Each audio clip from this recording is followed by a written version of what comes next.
the participants and raise your hand. Let me know, Monica, when it's time for us to start. Yes, just 1 second.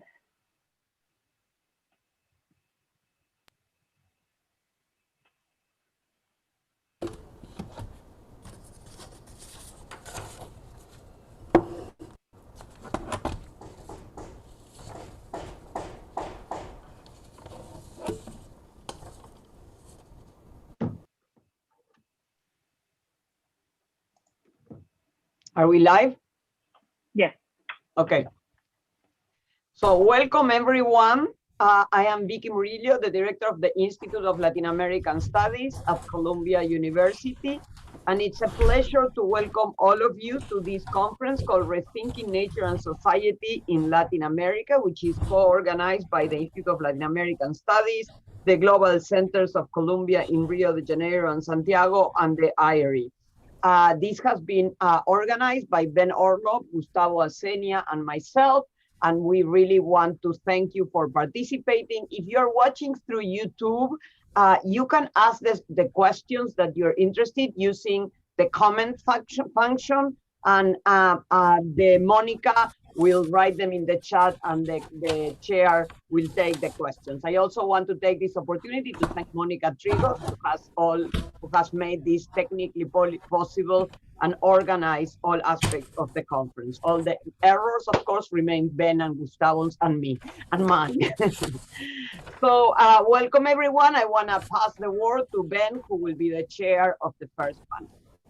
Well, I'm very glad to be here. It's so exciting to be here at the start.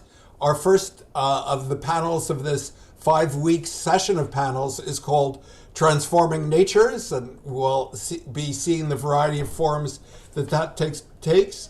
We have 3 people who are presenting here, all colleagues here at Columbia University in different departments. Maria Uriarte in the Department of Ecology, Environment, and Evolutionary Biology.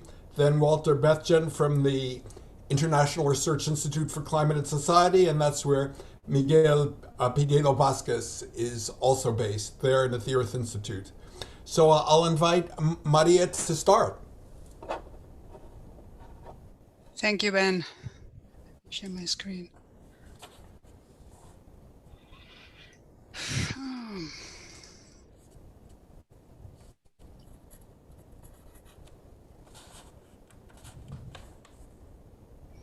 Okay, I need to switch my display.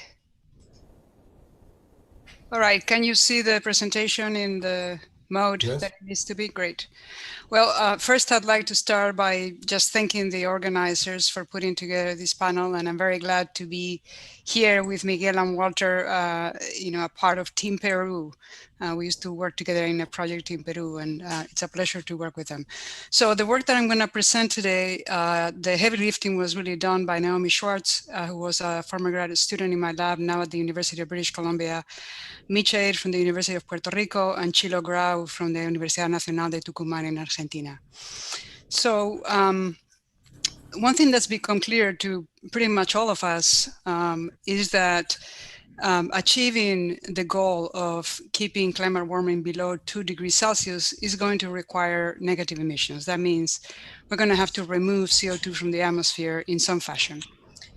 And in this light, there's been a number of international initiatives, the most prominent being the Bond Challenge, but others also that arise from the Paris Accords, and probably forthcoming ones for the, if you don't know this, we're in the UN Decade of Ecosystem Restoration, that are aiming to bring forest restoration as a tool to not only combat climate change, but also preserve biodiversity and improve the livelihoods of rural people. And if you look at Latin America, it actually leads in terms of commitments to the Bond Challenge. And there's been 18 pledges with over 35 million hectares commitment to forest restoration, with Brazil leading the way. And when you think about forest restoration, this can happen in 2 ways. You can, of course, plant trees, but you can also just let nature take its course. And in fact, this is known as natural regeneration. And this is what happens here in the Northeast if you start mowing your lawn. Stuff just starts growing. And this happens also in nature. When people stop farming the land or using it in some way, vegetation recolonizes the area. And this is a very attractive option for achieving negative emissions because it's inexpensive.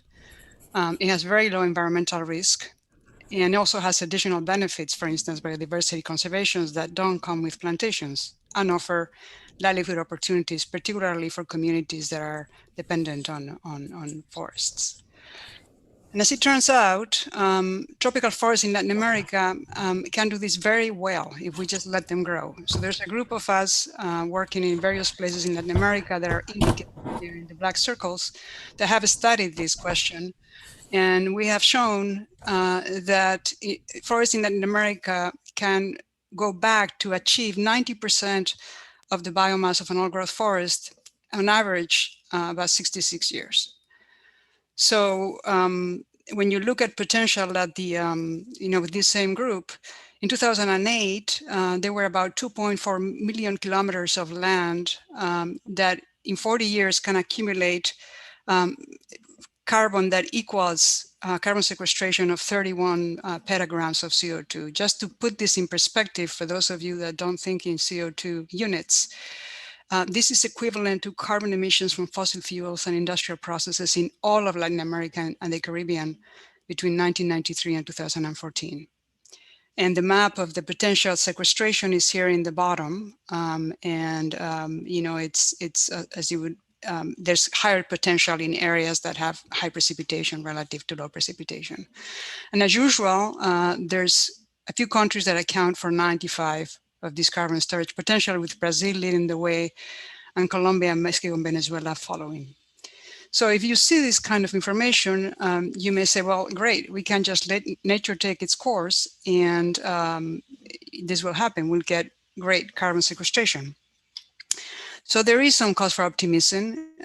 We have seen, substantial forest regrowth in Latin America, but what's unclear is how these short-term trends that are typically calculated in 5 to 10 years play out over longer timescales, which of course is a prerequisite to achieving the carbon sequestration that we want.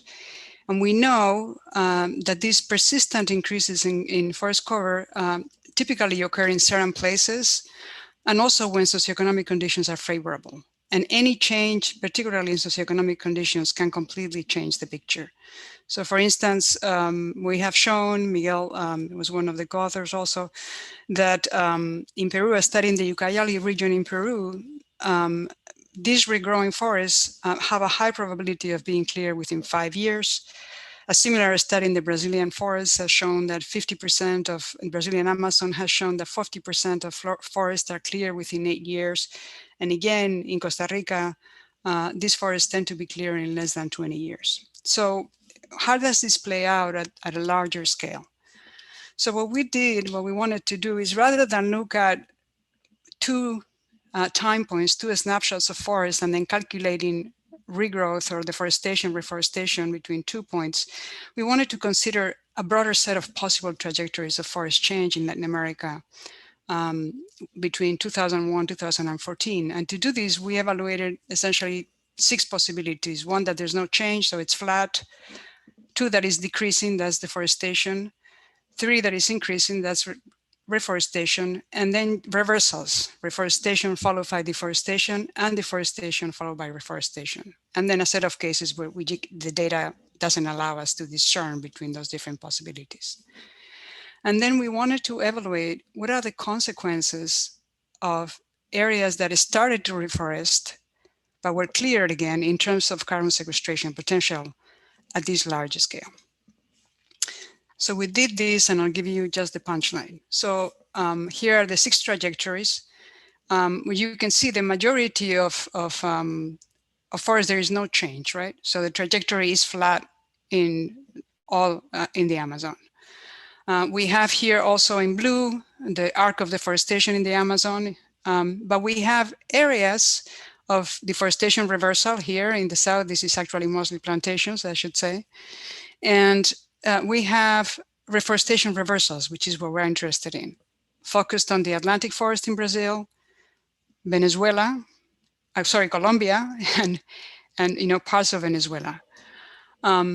So of all the area that we study, these reversals of reforestation were 10 times as likely as just steady increases in forest cover.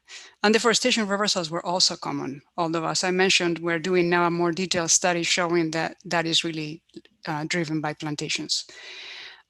So what this means is that in areas, these of the almost 6 million hectares that were being reforested, only 31% of them remained at the end of our study period.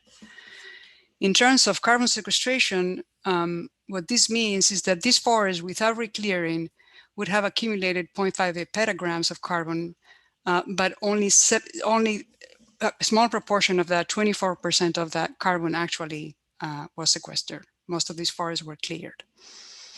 And the distribution of where this happened, of course, is not random. The vast majority of reclearing, as I mentioned, is in Colombia, where we saw initial reforestation primarily driven by rural-urban migration and conflict, driven by, well, you all know the wars of narco traffic and so on and the FARC. And then in Venezuela, more recently, with primarily people, food shortages, and political instability. In terms of area, the foregone carbon sequestration potential, because of the just sheer area of forest, is led by Brazil and Colombia, followed by Mexico.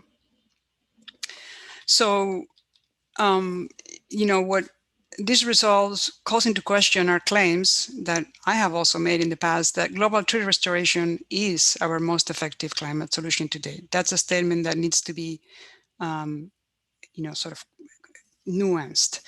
What we show in our study is that there's a much more complex and dynamic reality where we have short-term increases of forest reforestation that may not necessarily lead to persistent trends. And in fact, 20% of the area that we examined, we had either deforestation reversals or reforestation reversals that were just as common as persistent loss or persistent gain.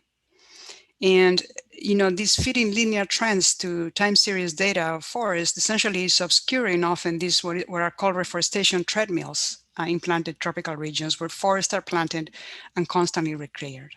And just to give you an idea of what this means in terms of national commitments that different countries have made, Colombia, for instance, pledged 1 million hectares in forest restoration to the Bond Challenge, and Brazil 12 million hectares.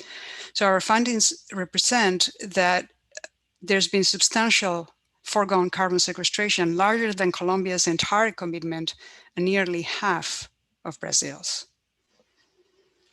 So when we think about this from economic and policy barriers to forest regrowth, what is going on? Well, clearly in any kind of commodity production landscape, not cultivating your land, letting the forest regrow, has a very high opportunity cost and requires that landowners receive some kind of compensation to transform the land into persistent forests.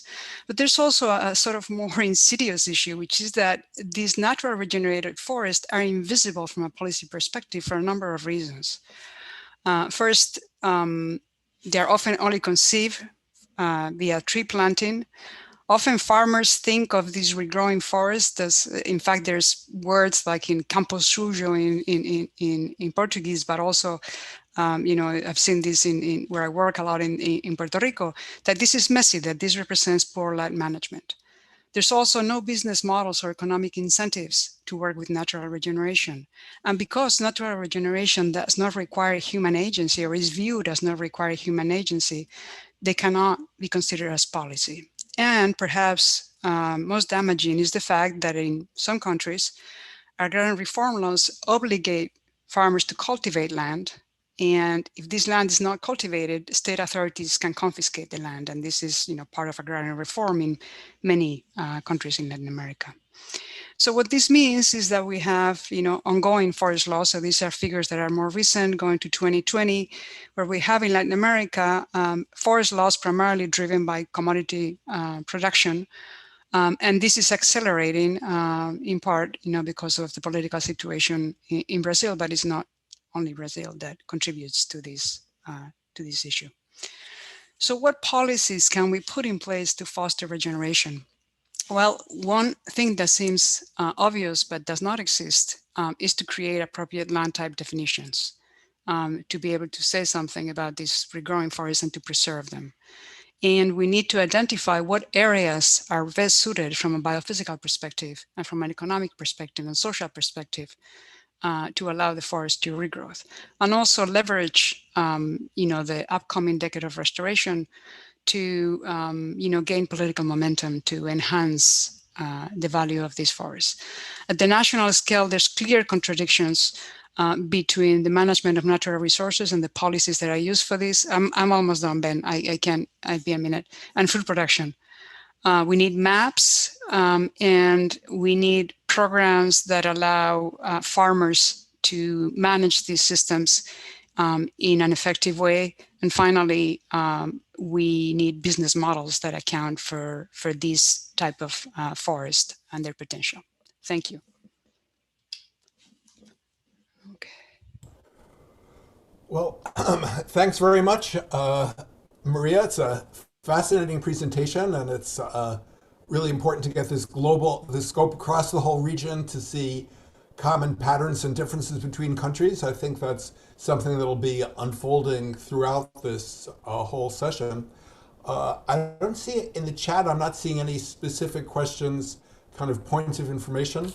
So I think this would be a good moment to move on to Walter Benson. Okay, well, thank you very much. I'm going to try to share my screen. Can you see the screen? Yes.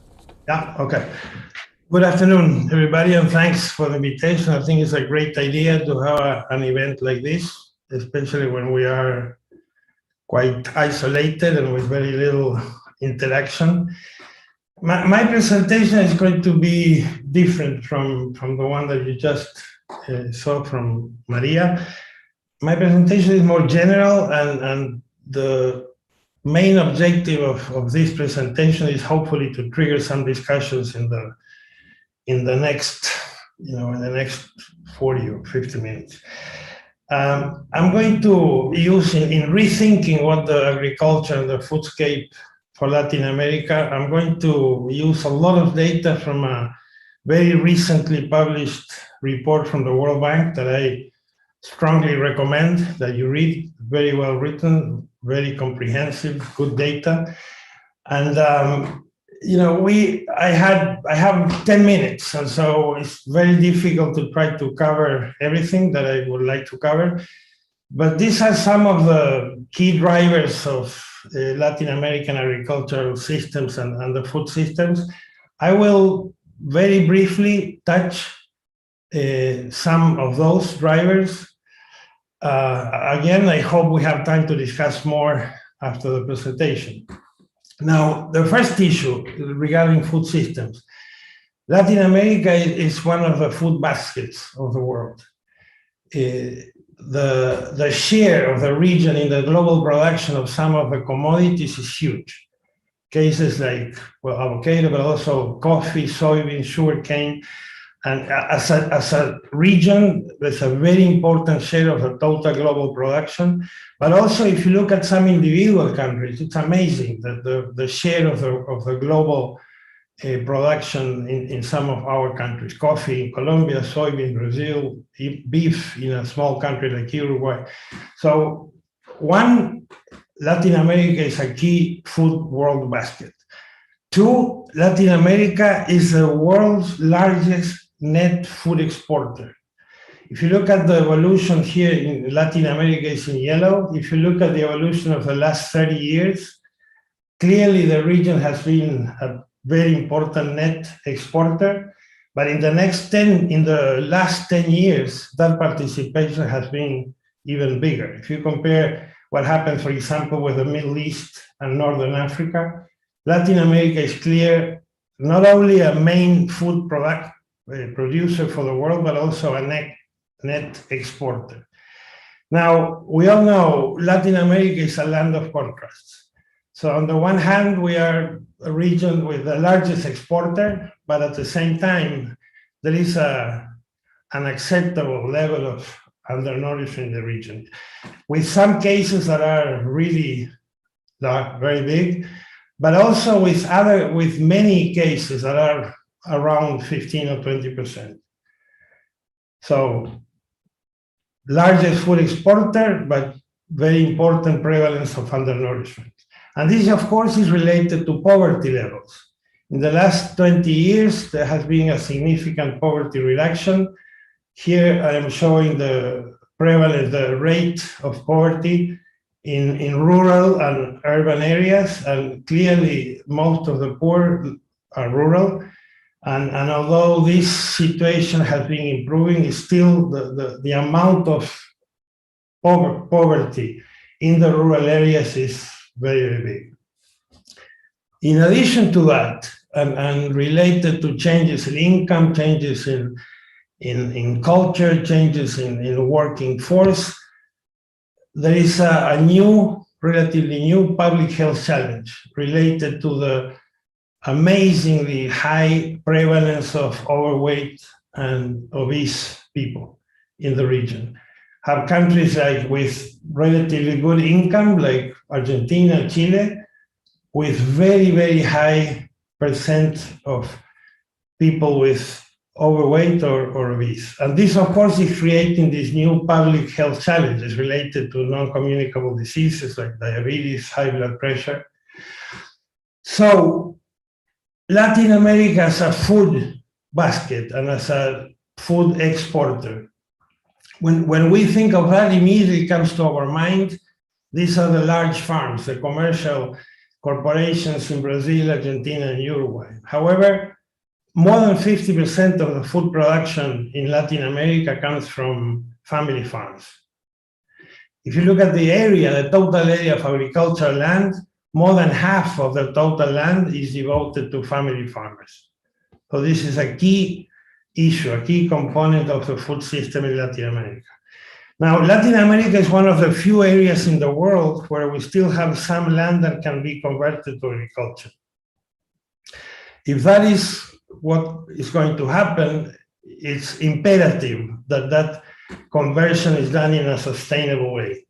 However, the reality is that the cost of converting new land to agriculture is very high. And so the needed improvements in the amount of food produced in the region will have to come from increases, mainly from increases in productivity. Another critical issue of the region is a large reserve of the world's natural resources. Latin America occupies more or less 12–14% of the total global area, but it contains 50% of forests, more than 30% of plant, mammal, precipitation, renewable water. So this is a richness in Latin America that we have to be very, very careful to consider when thinking of development paths. One case that I think is interesting and normally not very well thought is the case of water. Latin America has, proportionally 3 times more water than land compared to the rest of the world. And it contains, this graph is showing the discharge of some of the largest rivers in the world, and the largest discharge comes from the Amazon. But here you see one that is even higher discharge than the Amazon River. It's called the Amazon Flying Rivers, which is the evapotranspiration originated in the Amazonian forest. And that evapotranspiration generates huge amounts of moisture that then is transported via the winds to other parts of Brazil, South Brazil, Uruguay, Paraguay, northern Argentina, and it's a very important part of the total precipitation in the region. So protecting a natural ecosystem like the Amazon is not only important for that ecosystem, but because of the direct impact that it has on other regions, in this case of Latin America. So what are the challenges for food production in our region? Being a food basket for the world, we have to play a very important role in helping to feed the more than 9 billion people expected by 2050 or 2060. Now, because of costs and because of regulations and because of other situations, most of this increased contribution to feed the world will not come from agricultural land expansion. It will come from intensification, increasing productivity. And that intensification has to be achieved using sustainable practices. Now, in the past, most of the intensification efforts were linked to increased and often excessive use of input use and the consequent deterioration of natural resources. Now, when rethinking our agricultural systems, our food systems, it's imperative to adopt agroecological, sustainable management practices. And this is not important just because of the responsibility to contribute to this global threat. There's also commercial opportunities for the food production systems of Latin America. And I'll give you a couple of examples. One is in crop production. What we are finding, this is in a work that we very recently published, we're finding that there is a way to produce crops, agricultural crops like soybeans, wheat, corn, and sequester carbon by just introducing pastures in the sequence. So we have, this was based on a very, very good long-term experiment in Uruguay where we calibrated a corn carbon model. And what we are finding is that in a degraded soil, by introducing pastures rotating with the crops, we can have net gains of carbon sequestration. And even in well-managed soils, by including about 50% of the time with pastures, that also results in net carbon sequestration. So there are ways to increase crop production and at the same time sequester or maintain carbon in the soil. Even in livestock, which is normally associated with the most contaminating activity in agriculture, we are finding opportunities to produce livestock in sustainable ways.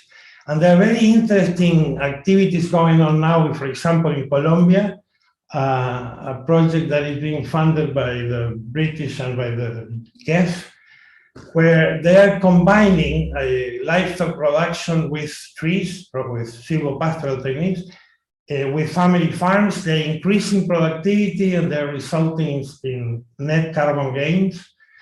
In the case of Uruguay, where the livestock is produced in natural rangelands, this is not areas that were cleared to have cattle, but this is natural rangelands, have always been natural rangelands. There are also activities that are showing that it's possible to produce beef in sustainable ways. Most of these efforts, as expected, are focused in family farms. And the nice thing is that these efforts go all the way to the commercial part of the system. So now in Colombia or in Uruguay, they're trying to find market niches that are willing to pay maybe a bit more when the beef is produced in sustainable ways, when it's sequestering carbon. So these type of efforts are not only, as I was saying before, not only a contribution to the responsibility to maintain, to have a sustainable development, but also is resulting in commercial opportunities for the farmers. Regarding policies, what are some of the things that I believe that we need to focus with respect to food production system? One is transition to what's called the decouple payments. The typical payments in the past were subsidies that were proportional to the amount of product that a farmer was producing, and that results in big distortions. Sometimes farmers were producing products that were not resulting in economic loss, but the subsidies allow them to do it anyway. The decoupled payments are much more effective and much less distorting of the markets. They have measured multiplier effects on other sectors of the society. There are good examples in Mexico. And they can be used to promote good practices. So these decoupled payments can be assigned to farmers that are using good practices like I was showing in the crop production or in the livestock production. Another very important thing that we need in the region is increased investments in public goods, typically education for sure, but also research. If we compare the situation of the region now of how much the region is investing in research and development compared to the US, Latin America is about half of what the US is investing. And that's also lower than what is happening in East Asia and Pacific and in Southern Asia. Now, as typical of Latin America, the situation within the region is very variable, very heterogeneous. I'll just say, Walter, fascinating material, very important to get the policy, but we're a bit over time, so I'd hope. I'm sorry, I have, okay, 1 minute. So if you look, there's a very disparity in the amount of investments in different regions of Latin America. The third important policy action has to be in promoting what we call climate smart agriculture for improving adaptation, but also reducing net emissions of greenhouse gases. And finally, very important for the region is trade promotions. And for this, and for improving the poverty situation in the rural areas, integrating family farms to market has to be a priority. So, final comments. Latin America is and will continue to be one of the world food baskets and will be still one of the main net food exporters. The consequences of increased income in the last couple of decades, changes in preferences and environmental concerns are resulting in the need to sustainably increase productivity. And this is creating, as I was showing to you, opportunities for farmers. The policy will need to transition to more decouple payments, increase investments in public goods, mainly research, education, and infrastructure, and promote trade and focusing especially in trying to integrate family farms to the markets. Sorry for the overtime. Thank you. Thank you very much. I mean, these are fascinating questions and very important to hear the concrete possibilities. And I think we're going to be moving to some very interesting discussions with the first on forests and the second on farms. And expanding both of those seems very difficult. So where are the compatibilities? Where are the tensions? We're certainly, there's just these relations through land use, different types of land use, and promoting benefits, promoting engagement, the sorts of policies. But let's move on to Miguel Pinedo, and we'll be hearing about yet another aspect of the forms of nature, in this case, cities and fishing in the Amazon.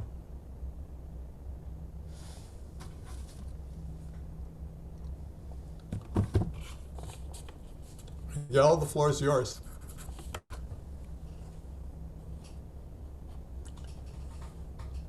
Miguel, desmúdate.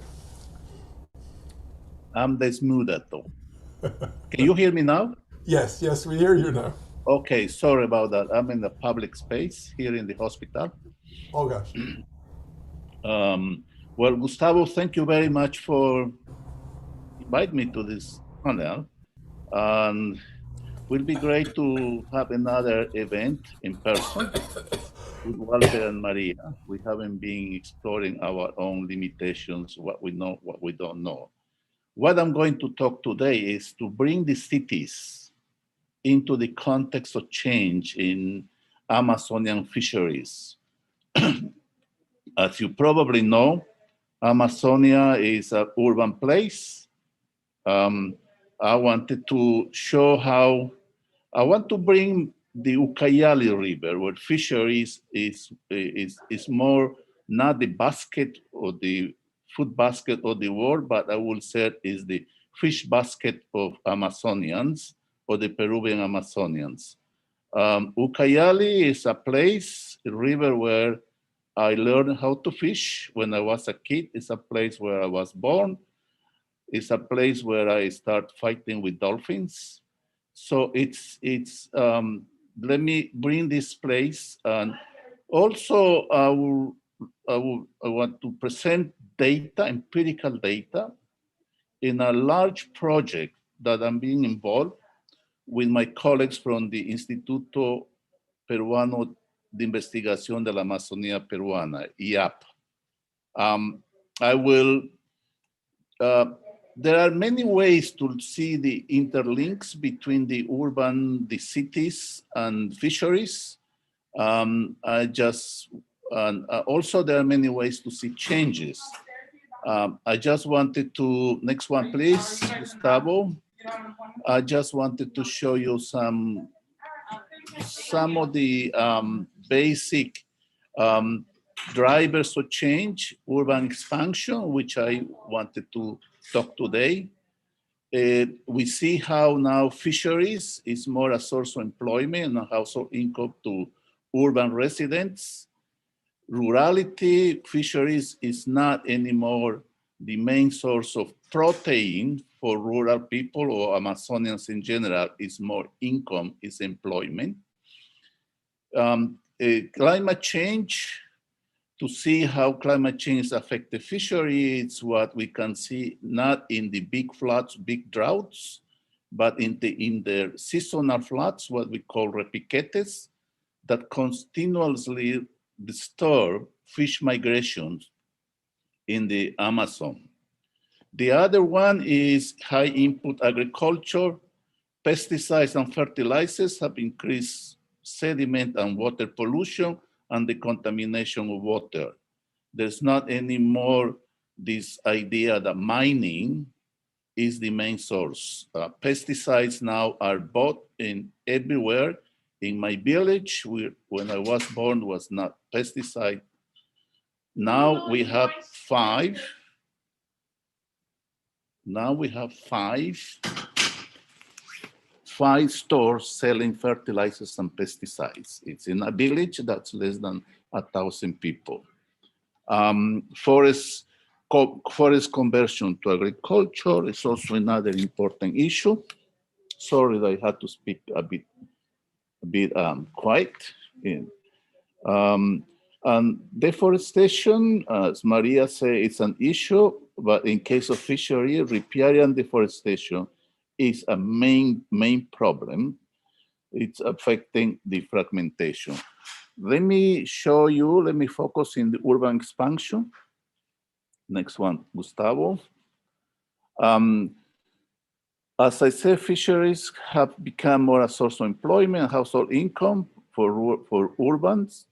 Urban demand for fish caught in lakes and rivers is higher than fish that are farmed. This is a new find that we found in the research. Decisions to regulate access and fishing rights in lakes and rivers are increasingly made by urban rather than rural residents. So let me show some data that in what we are making these statements. Gustavo. As you can see here, the average monthly number of urban and rural fisheries who fish in 12 lakes, data that we have from IAP, from 2000 to 2020, you see an enormous increase. In 2000 was almost the same number of rural people, community people and urban people fishing in the lakes. In 2020 is for every one fisherman from the village, there were 5 fishermen from the cities. Next one. In terms of household income, you see how the fishery sales for these 75 families from 2000 to 2020, it's 44%, it's almost half of the household income for these urban families. Next one. For the rural families, for another 75 families, fish sales is only 11%. It's not an important source of income for these rural families. And so you can see the differences between rural and urban. Next one. In terms of preference, fish preference, what people are buying, natural fish is has much more preference in the market, despite that the main effort, development efforts and conservation efforts, it's focused in developing aquaculture in the Amazon. You could see gamitana, the tambaqui in Portuguese, and it's enormous difference in prices. You can now buy in the market, so Iquitos, for almost $7 kilo of gamitana, fresh gamitana, while for the one that are producing aquaculture is less than $2. Next one. The same thing with paiche or pirarucu has the same relation. Paiche, again, you can see, you could go type paiche in the internet, you're going to have so many aquaculture, so many people cultivating paiche in Loreto, in Iquitos, and you can see the difference. Again, very expensive, almost $7 per kilo, the fish, the paiche that's caught in the rivers and lakes, and less than $2, the one that are produced. Next one, pros. Okay, in terms of urban influence and decision making, this is the data that we have from 120 of the 163 members of 34 fisheries associations are urban fisheries. These are legally recognized associations. These are associations that conservation NGOs love to work with. Majority of them, the members are urban residents. The same thing, 27 leaders of 34 fishing associations are urban fisheries. Leaders are mainly from the urban, living in cities, not really in the communities. Next one. Anyway, this is a just very short presentation to think about how we can, how difficult represents for Amazonians, policymakers, to engage in what is sustainable development goals. You want to do sustainability of fisheries in the Amazon, look at the cities, look at what people are doing, follow the fish, listen to the fisheries. Thank you.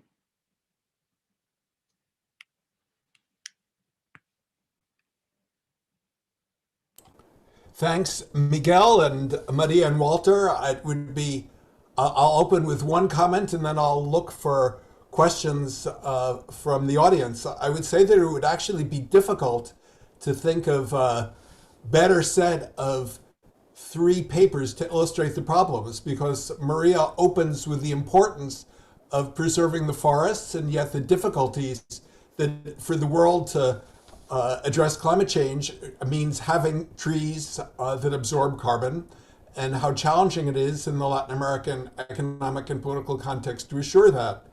And Walter is showing another very important goal, which is achieving food security and understanding the role of Latin America in contributing to world food supplies.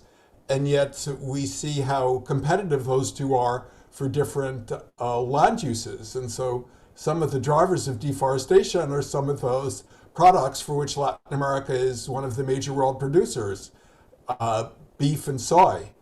And then you see so they're really, you have these 2 different forms of land use that go, that are both important and yet in some ways incompatible.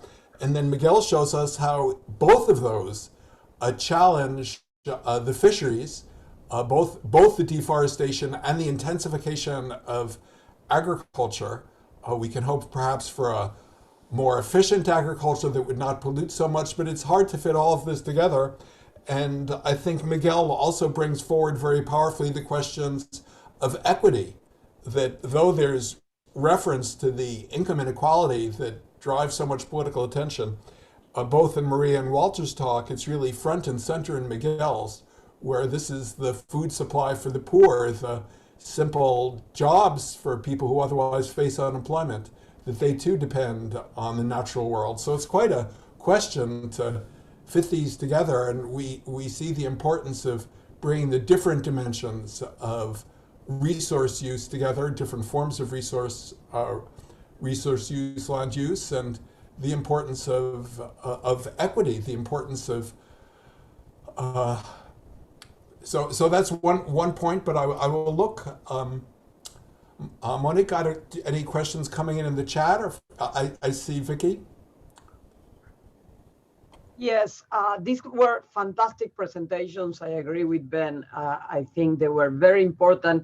And they also put not just the equity, but the policy question very strongly on the table, right? Because Maria suggests that kind of letting the trees grow naturally, you know, we're going to see a paper in the next panel that talks about commercial forestry.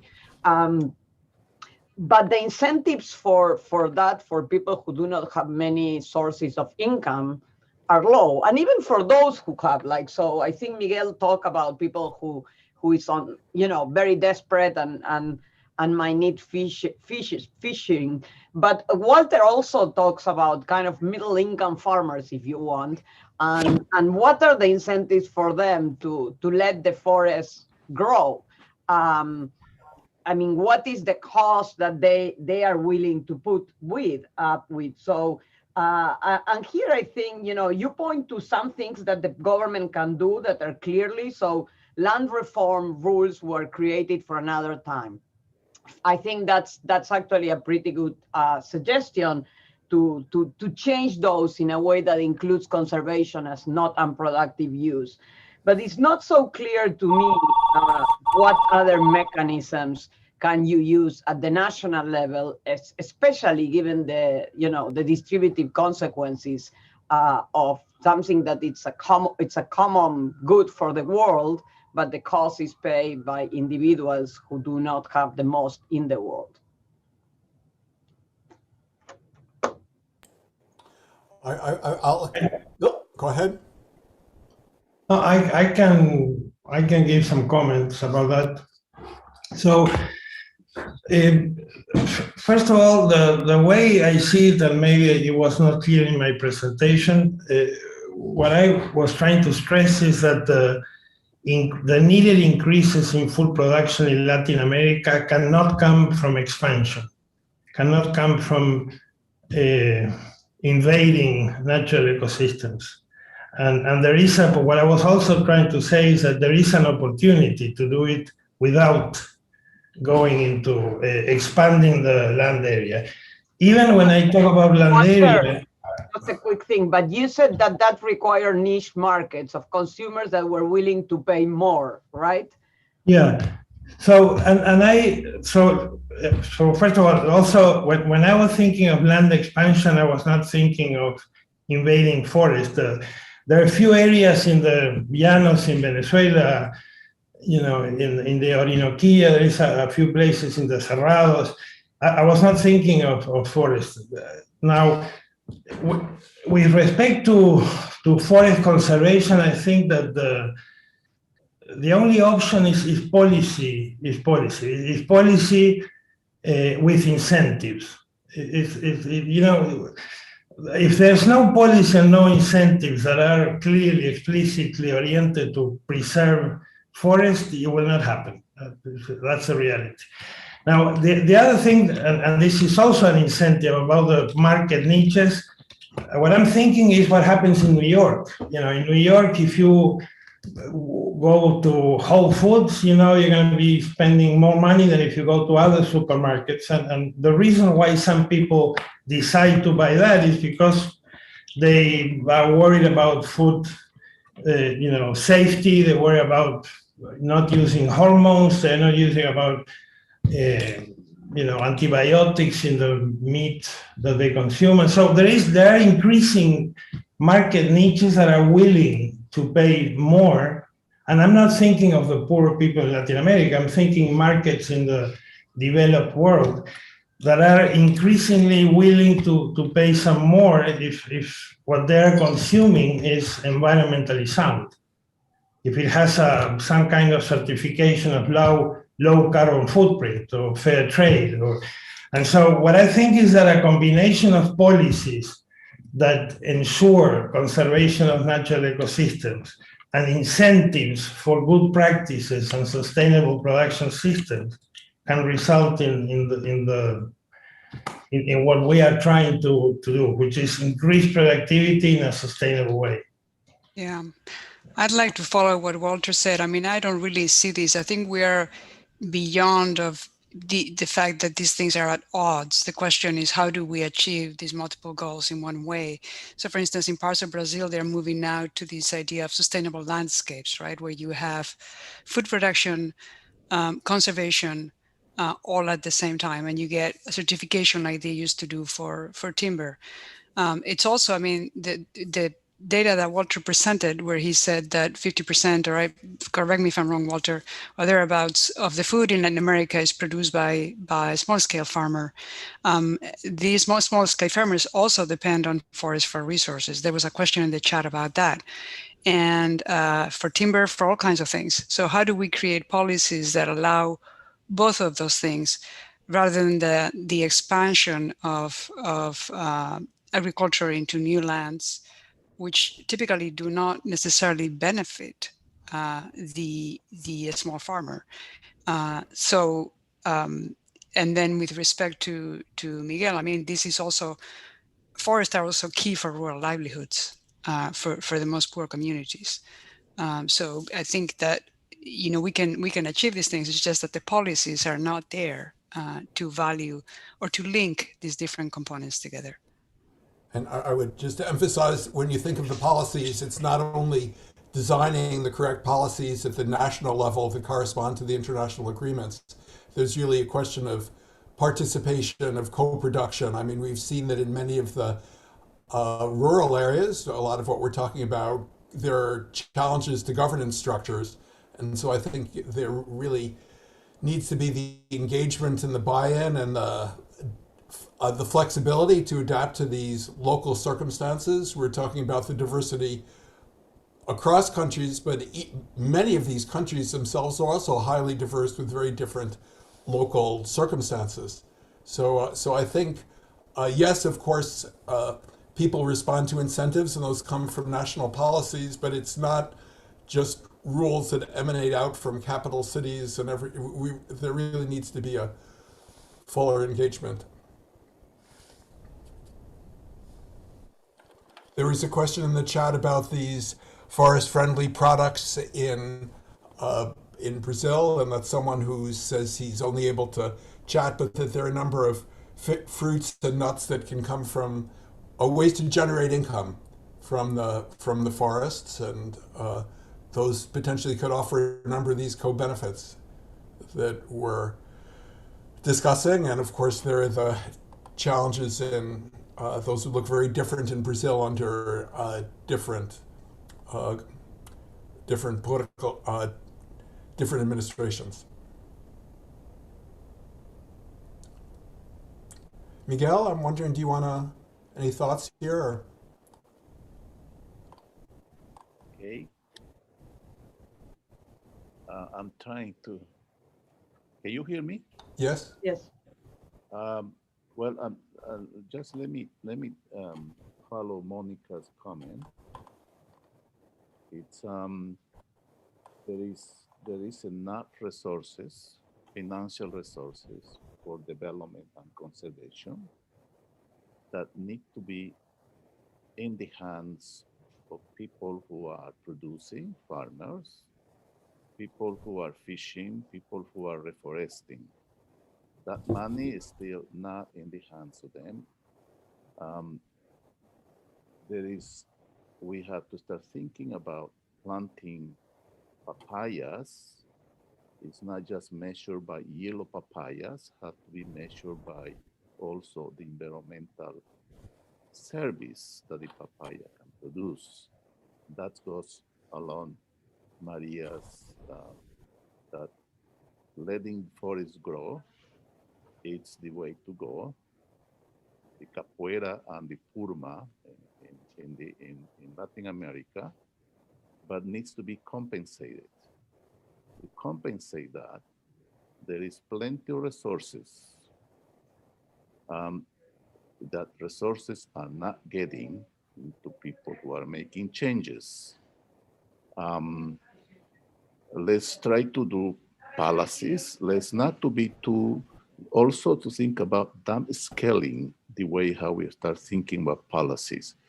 Walter's statistics of Latin America or the world is interesting, yes, but it won't make too much changes if that's not going to geopolitical scale to the companies or farmers who are doing the work. We have to start thinking about more in the ground rather than into this large scale.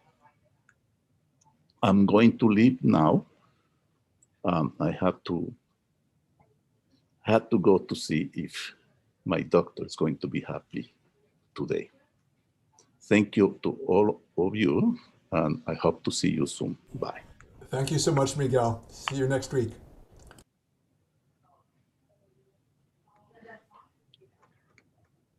There's another question on the chat here.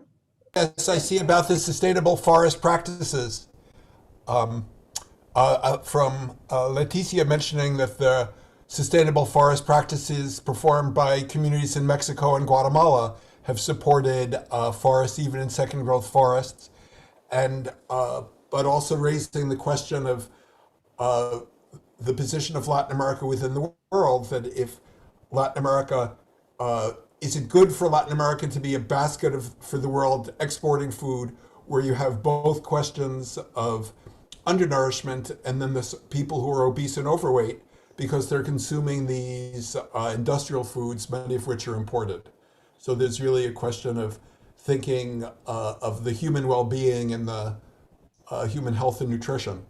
Yeah, and I have a second finger, sorry, Walter, but the largest buyers of food in Latin America are not the niche markets, right? So, I mean, China is the main buyer of soybean in Brazil and in Argentina, and this goes to feed like animals. So I'm wondering how feasible is that strategy? And again, for Maria, if you read, like we're going to discuss Marco's paper next, but the idea that even if you grow forests, there are incentives that the state can sustain them over time when there's so many actors that compete with the state over a territory and have an incentive to cut the forest and get into illegal logging. It seems to me that there, unless Latin America gets helps or incentives from outside the region, it's a pretty hard to sustain strategy. Sorry to. So let me comment very quick about that. You're right. The main consumers are, now is China. What I was trying to refer to is the opportunities that I was pointing at. I was thinking of small farmers. They're good. They're very good cases. For example, in Guatemala, with farmers that used to produce classical corn and beans, and then they were organized to produce Brussels sprouts. And so they were organized with the trading. They mounted their own processing plant, and then the people that were selling this in Europe and the United States, they had a certification that this was coming from small farmers in Guatemala with using low carbon, low footprint. So I think that I think we shouldn't. I try to think in two different ways. One problem is why people are getting obese and overweight. And I don't think it's because of the food that is produced in Latin America. In fact, the food that is produced in Latin America could be a great contributor for healthy diets. I think it is more a problem of changes in the workforces, in culture, in increased income.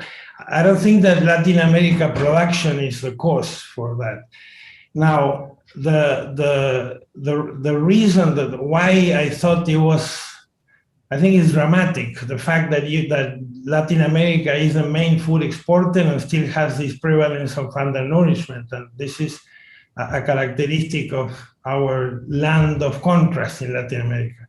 And again, I don't think that the solution for that is to stop being a food basket of the world. Latin America will have to do it. There are no other regions that can do that to feed 9 billion people. It has to play a very important role.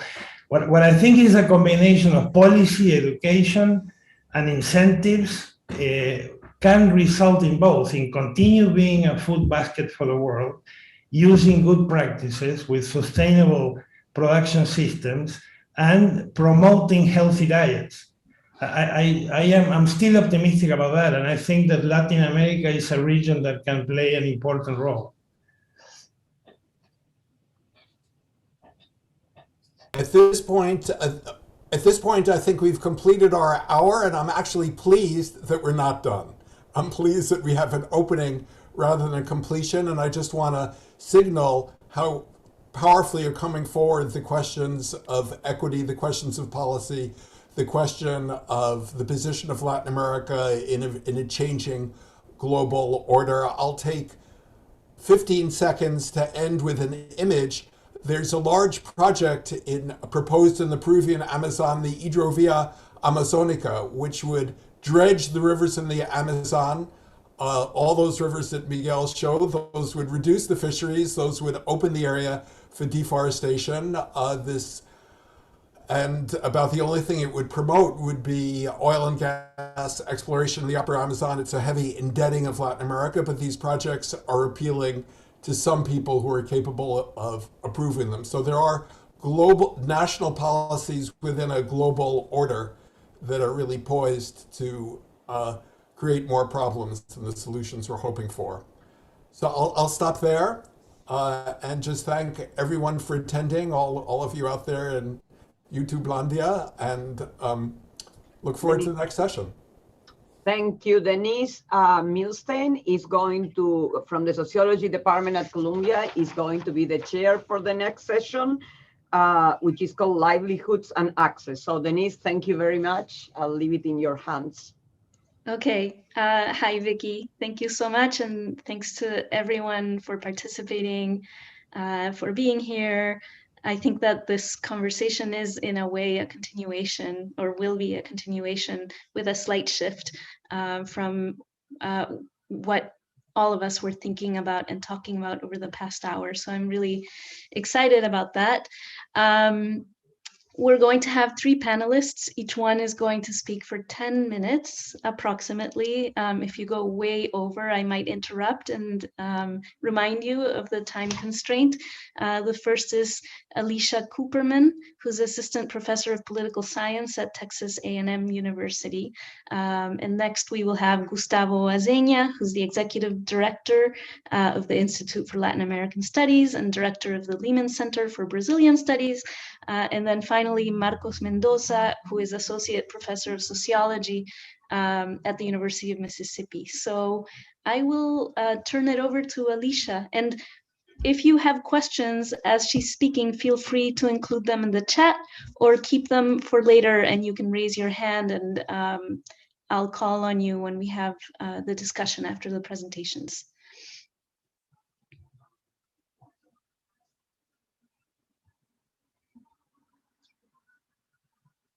So Alicia, you have the floor.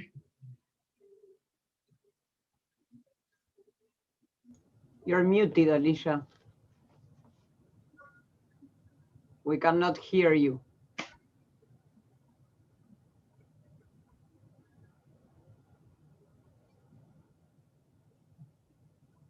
Alicia, are you there? Oh, we lost her. Did we lose her? I'm here. Sorry, I couldn't figure out how to unmute with it screen shared. You would think that I've spent a year doing this, and anyway. Totally understandable. I am now unmuted and I will reshare my screen. There we go. Okay, great. Thank you. So I'm Alicia Cooperman. I know many of you from my time at Columbia. So I did my PhD at Columbia in political science and then spent a year at Princeton as a postdoc before starting here at Texas A&M this past fall. So I'll be presenting today some work on community organizing around water governance and access. So shifting the focus a little bit from the previous presentation to focus more on water insecurity, which is a different type of natural issue with very large social consequences. And my focus is in Northeast Brazil, which is a semi-arid, drought-prone area. So first, I just want to introduce you a bit to the challenge that I encountered while I was doing field work there in 2016 and 2017. So the first is one community that I visited where they relied on water from a local well, but the well had been broken for about 6 months. And so instead they were using donkeys and transporting water with jugs from a neighboring community. And when I asked why this seemed to be the case, people explained, we're not very organized here. It's hard to figure out how to fix the pump on the well. We don't know who to ask. We can't get anyone to help us. And then another community in the same rural municipality in this very poor region of Northeast Brazil, they described to me they have a well. They rely on the water from the well, but the well water in this region is brackish, salobra. And so the government had installed these small desalination treatment plants in this area, but it had been a couple of years since it had been installed. Maintenance had broken down. They didn't know who could help them fix it, and just really struggled with how to maintain the water resources that they did have. And then lastly, again, in the same municipality, this community was totally fine. They had a desalination treatment plant. It worked well. If they needed help with getting anything fixed with their government water resources, they talked to the local city council member. They did all of this via their community association, which was really organized and had a strong relationship with local politicians. And so my research was motivated not by variation at a national level or even at a state level, or even across municipalities, but really why we see variation in water security between communities that are otherwise very similar. And so this question motivates a number of different projects that I have. And today I'll primarily be focusing on the first finding that I have from my research. So when I speak with rural community members in qualitative interviews, as well as conduct household surveys, and I've also done a large field experiment on water governance in this area. Some of the main themes that have come out of this are that rural community members perceive a strong impact of local politics. So I found in my research that active communities, especially through these community associations that I'll describe a bit more, can organize as a group and use their block vote to bargain with local politicians to convince them to fix the pump on the well and do maintenance on that desal plant and improve local water security. I also find in other projects that I won't be focusing on now, but I'm happy to talk about more in a Q&A, focused on common pool resource management. So I see in again, this other study that having enhanced community discussion about conservation tips and tools, having more social sanctions within the group against wasting water or overuse of water, and that enhanced monitoring of the status of the resource, for example, the level of water in the wells, can help to improve water conservation and management within communities. So in terms of the political story that I'll be focusing on now, the main argument in this work is that communities can organize through community associations, or in other countries, these might take different forms in terms of more organized water committees. And through these, especially if they overlap with polling stations, these communities can coordinate their vote, and they can say, okay, here we have 100 votes in this community, and if we give our vote and focus our vote in one particular city council member or mayoral candidate, again, depending on the local political environment, we can use that and bargain with the politician in between elections to convince them to fix that pump on the well, or prioritize us for community development or rural development programs. However, of course, this isn't possible everywhere. I didn't see this happening everywhere. And so a couple prominent sources of variation really stood out in my qualitative interviews in the state of Ceará, was the state where I was doing this research.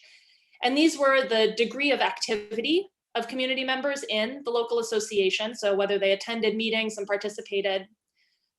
Also the leadership of the community association. So the president of this association, was the president responsive to local members' demands? How organized were they in terms of actually seeking out politicians and making these demands?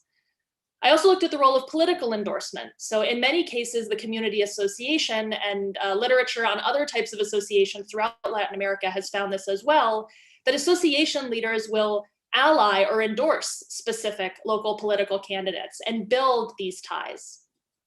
And I look at outcomes here of block voting. So to what extent do these communities then coordinate their votes in one particular candidate, as well as public service access. And in particular, in my project, I was really focusing on water. And so the question that I'm seeking to understand here is, how do citizens perceive the impact of community organizing on both political behavior, but also this access? And so again, I'm taking a look at Northeast Brazil. So this is a semi-arid region, quite different from the deforestation challenges in other parts of Brazil. There's no forest here. It's very, very dry, primarily subsistence farmers in the rural areas of the state where I was working. And this was a map that was drawn as part of a large field experiment through EGAP that I was running a couple of years ago. And so this was a community that was mapping out its water resources. So we can see here in the middle is the Associação. So this is the community association. It features prominently in how in governance for a number of different features within the community, but also is a really key player in water governance and management. And then each of these black squares was a house, and the dot next to it was a rainwater cistern.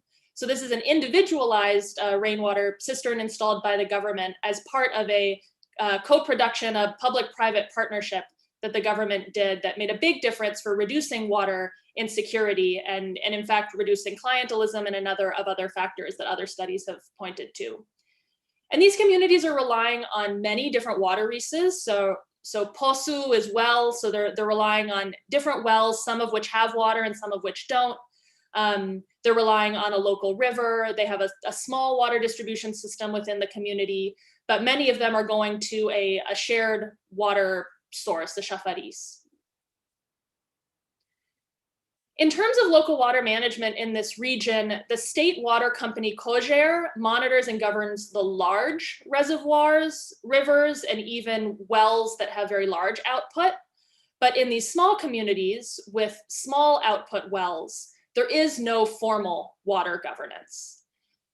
And this is legally, there is the community associations in this context are different from water committees in other parts of Latin America, in that these community associations do not have a formal water governance role. They have an informal one, and they also often oversee someone who's called a local operator, for example, the man who's standing here next to the well. So while there are a lot of features that they can govern within the community, they don't have the resources or the technical skills to dig a new well or purchase and install a new pump. So for those things, they do have to rely on the local government. And so in terms of local politics in this area, the city council member is the main link to the mayor. So in Brazil, voting is mandatory, and for city council, it's done through at-large, open list proportional representation. So essentially what that means is that city council candidates can seek votes anywhere in the municipality. They're not limited to a specific spatial region.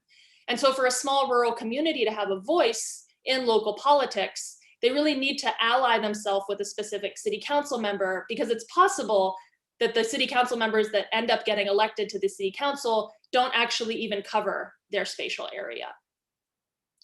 And the electoral section, the polling station data is public. So community associations in this area are essential for accessing many government programs. They are required to exist on paper for access to many state programs and NGOs. But of course, there's going to be variation in community activity, social capital, and these different types of organizing happening at the local level. So that's the variation I really was interested in getting to know. And Alicia, I'm just coming in to let you know we're at 10 minutes right now. Okay, great. Sorry. So very, very quickly, in terms of, I oversaw a household survey and used a conjoint method with pictogram booklets to try to explore variation in some of these community features. And my main findings, I'll summarize them here, are that community participation in the association and a perception that the leader is responsive to community members play really important roles in perceived access to public services. And I see in other observational data that high trust and having the same leader over time can improve water security, and that this block voting mechanism does also help to improve water security. So lastly, in my work, I look both at this local political behavior and relationship and how it shapes water security at the local level, but also in other projects, I'm looking at how different community organizing features can shape governance and monitoring of, for especially scarce resources like groundwater, where in this area, wells have been known to dry up. And as droughts become more frequent and severe, this area is really going to be facing some pretty extreme water scarcity.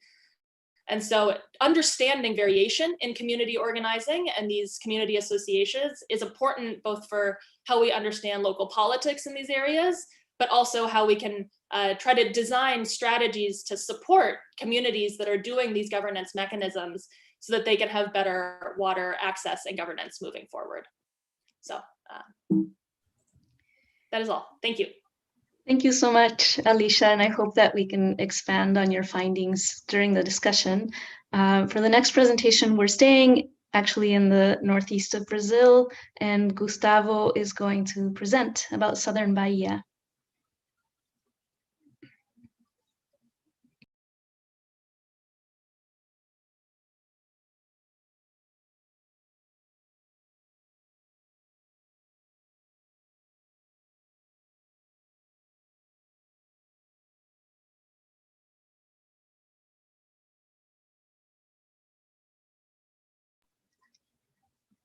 Gustavo, I hope you're still with us. We can't hear you.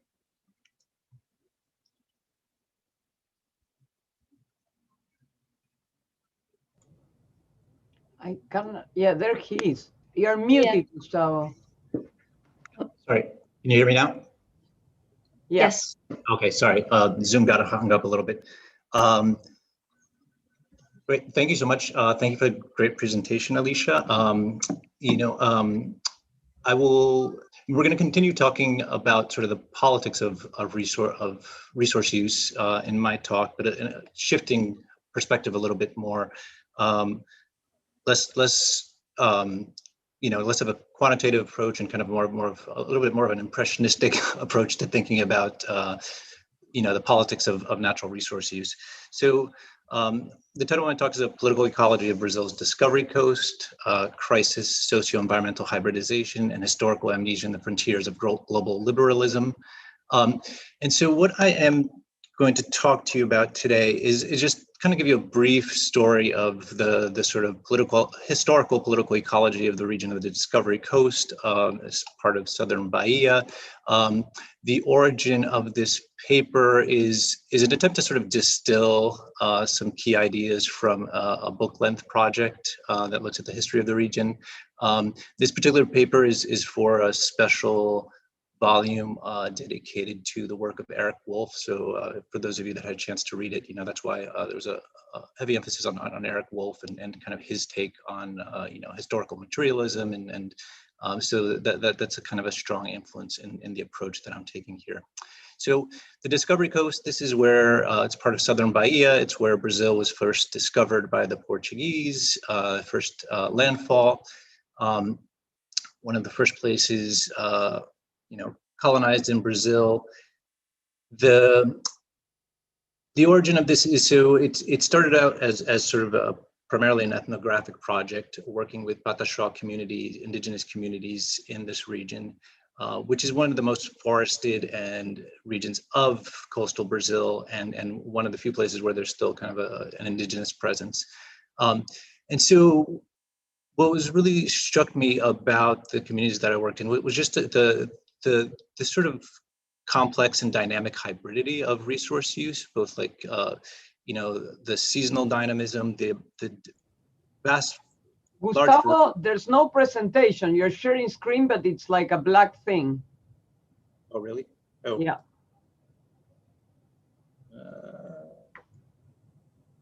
Try that again.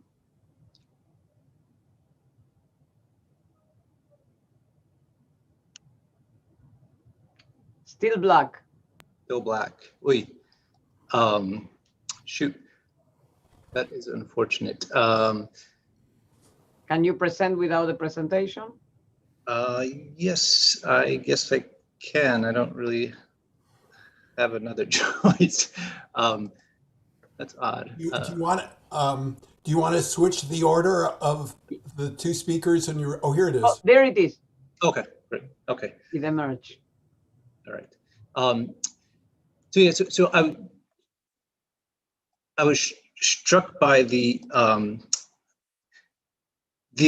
sort of wide range of different economic activities that community members engage in, the wide variety of different activities in different communities and different households, how that changes over time. You know, people engage in agriculture, extractive activities, they work in labor markets, they do daily wage labor. So I was really interested in this question. And here's just a map that shows some of the communities, and they live in a wide range of different kinds of habitats, more forested habitats, coastal areas, and there's a lot of movement and circulation of people between these communities from year to year, seasonally. What struck me is that this wasn't necessarily unique to this community. This is kind of true of rural communities more generally. So I'm really kind of interested in this sort of idea of this sort of hybrid strategies of economic and environmental resilience. And this is both the dynamic heterogeneity at individual household and community levels, but also just hybridity in the sense of a cultural and economic synthetic strategies that involve, you know, African influences, indigenous influences, and European influences. But I'm also interested in this issue of the sort of the contradictory and selective valuation of indigenous labor, expertise, and creative agency, you know, within development projects, within land struggles. You know, there you see this kind of persistent exclusion of indigenous peoples and the rural poor, despite this kind of turn towards a kind of more inclusive discourse about indigenous peoples and their expertise and their agency in both the literature and in sort of a development context. And both these struck me as important in the contemporary moment, but that these have kind of a longer historical you know, story. So what I attempt to do is sort of develop a historical political ecology of this Discoveries Coast, and do it through sort of a synthetic lens that looks at both economic development, labor dynamics, and land and resource use policies as a part of one kind of combined process. And in this historical approach, things that I tried to kind of focus on is kind of the idea of sort of crisis and social change. So how sort of moments of crisis kind of bring social change, but also there's continuity. This idea of social environmental hybridity that I referred to, where, you know, you have ongoing processes of sort of unification and differentiation as different cultural groups come into contact with one another, right? So you're sort of defining a sort of common humanity, but also at the same time making distinctions between different social groups. And this idea of historical amnesia, by which I mean sort of a selective reading of history, but also the historical amnesia more in the sense of Eric Wolf's work, this idea that there's this people without history, right? That non-Europeans kind of lack tradition and lack historical agency. So kind of wanted to tend to these sorts of things. So I mean, the approach I take is very much a sort of a historical materialist approach, rooted in some of the work that Wolf does, but also kind of I take up the sort of concept of fetishism, as sort of a kind of a revised idea of fetishism, of Marxian fetishism, to sort of look at these questions. I'm not going to get into the theoretical piece. I just want to kind of tell the empirical story, but just to give you a sense of the reasons for why I'm approaching it in this way. So my history of the region focuses on kind of three pivotal moments. So it's sort of three kind of moments of crisis, if you will. So the early colonial period is the first period, you know, where European presence first shows up. The late colonial Brazil, where there's a radical kind of transformation in both environmental and indigenous policies in this part of Brazil. And then the Anthropocene is where we have this kind of major change in terms of deforestation in the region. So in the early colonial period, you have an early attempt to sort of create sugarcane plantations using indigenous labor. And you have indigenous labor being used for the extraction of Brazil wood, which is an important source of dye for European trade. And what happens is the sugarcane plantations fail because of the epidemic crisis. And it's at this point in time where sugarcane production becomes important for Brazil, but it's where you start seeing, because of the epidemic collapse, you see the importation of African slaves. And so what happens is there's kind of a social, environmental, and spatial differentiation between the plantation system centered in Salvador de Bahia to the north, and this region becomes more of an extractive area for primarily Brazil wood, but for timber and other things, through a Jesuit missionary system. And so this region remains a sort of kind of underdeveloped area, kind of more natural, a lot of extractive activities, and not so important for, for the economy of Portugal and Brazil. Towards the late colonial period, you have this fairly radical change. There's the Lisbon earthquake, and that precipitates a bunch of changes to Portuguese political system, this sort of process of modernization, where there's a push to rebuild Lisbon, to expand fleet, to modernize educational system. And all of that leads to this push to develop Brazil, like underdeveloped areas of Brazil further, to more strongly assimilate indigenous peoples. There's a strong demand for timber, and this region of Southern Bahia becomes really important for that. So what you have is this attempt to radically transform the region, and that includes, enslaving indigenous peoples, exterminating them, and moving them towards supporting the sort of timber economy and the production of food. And so there's this radical transformation, and there is sort of deforestation and stuff, but really deforestation and sort of the economic development of the region doesn't really take hold until the mid 1900s. And here you see a map of forest cover, and you see this is a period of time when there's a road being built that connects Salvador to Rio, and there's this in a very short period of time, like a rapid destruction of the area and transformation from forested areas to pasture land and plantations. And what you have these days is a region that is, still has some sort of primary forest cover, but has really been transformed into, planted eucalyptus plantations and tourism. Those are kind of the main vocations of the region. And so within that context, return to the issue of the Pataxó communities. So they're inhabit this area where there are strong tensions with the eucalyptus plantation economy, pressures from real estate speculation, and from the tourism industry. And you also have tensions with conservation as well. A bunch of the communities are sort of in or surrounding a national park, one of the first national parks in Brazil. And so there's been an ongoing political battle over this park. In 1999, the Pataxó kind of took over the park and took it out of the hands of National Park Service. Eventually, they came to a sort of agreement for co-management. And so in recent decades, what you have is this kind of push towards sustainable development,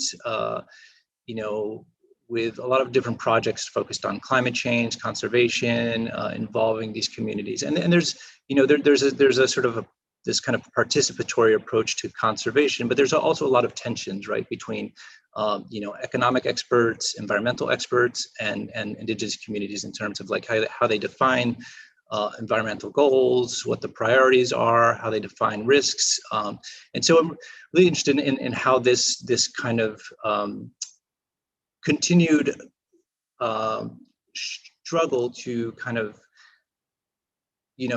define nature and to secure access to nature is informed by some of these kind of historical notions of difference and exclusion, and how that sort of persists to today. So I'm not going to get into all of this. I know my time is short, but one of the things that I really wanted to emphasize as I engage in this historical analysis is focusing on continuities. I think a lot of times we tend to think of the exceptionality of the present moment, right? I think some of the language of sort of like how we think about neoliberalism, how we think about the Anthropocene, how we think about, you know, the inclusion of indigenous peoples. We tend to think of recent times as being sort of exceptional in both positive and negative ways. And I think sometimes we often kind of overstate those kind of discontinuities and sort of novelties in a way that I think disguises some important continuities. And I think that help us to understand the origins, the dynamics, the history of the current social, economic, and environmental problems that we have. So just my sort of closing observation, just to say that, you know, the sort of historical approach that I am attempting here with this sort of emphasis on dynamic hybridity, you know, I think helps us kind of reevaluate the historical contributions and agency of marginalized people. I think that's kind of one goal that I want to do, is to sort of look at, you know, the political, environmental, and social agency of indigenous people throughout this history. But I also want to sort of complicate the ways in which we characterize the origins, dynamics, and workings of neoliberalism. I think we often, you know, especially sort of left-leaning scholarship tends to, I think, simplify neoliberalism and sort of create these ideas of neoliberalism as something kind of separate and apart from subsistence economies, and right, the boundaries between formality and informality and different sort of economic models is much more complicated than what I think that sort of narrative allows. So, you know, the goal here is again to sort of encourage novel ways of recognizing and highlighting, interpreting the emergent moment, and sort of thinking about, you know, whether we're talking about the climate crisis or a crisis of sort of precarity in labor that we talk about, to sort of talk about those kinds of issues with more nuance. So I will stop there. Sorry if I ran over. It's a complicated story to tell, hard to pack into 10 minutes. But I think, yeah, I think some of the stuff I'm talking in a very sort of abstract and impressionistic way, but I think some of the things I talk about sort of touch upon things that Alicia's work does and Marcos's work does as well. I'll stop there. Okay, great, Gustavo. And you said exactly what I was going to say, which is that you're all fairly interconnected. So we're going to move on to Marcos Mendoza, who is going to talk about green distributive politics in the narco environment in Michoacán, actually. So Marcos, go ahead.